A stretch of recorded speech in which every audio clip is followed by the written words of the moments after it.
various stages of application to become swap data repositories.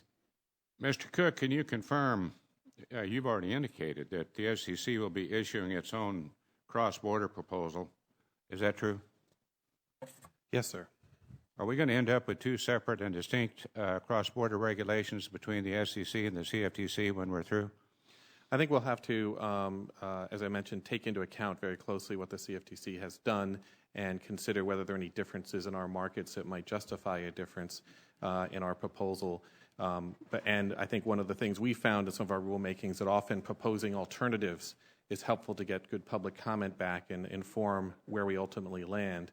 But we have not yet put out our proposal.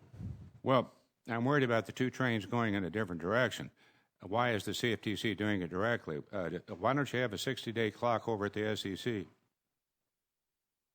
We don't have a 60-day clock. Why don't you have a 60-day clock?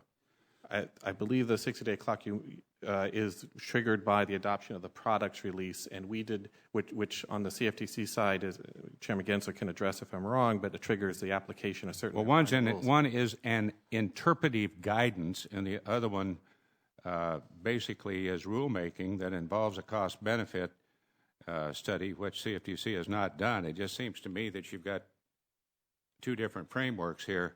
Is the SEC requiring any registration or even provisional registration be automatically triggered before all of its rules go into effect at the SEC? We are not requiring registration at this point. We have not finalized our registration rules. Well, I so think none that's of the another rules. difference. I yield back, Madam Chair.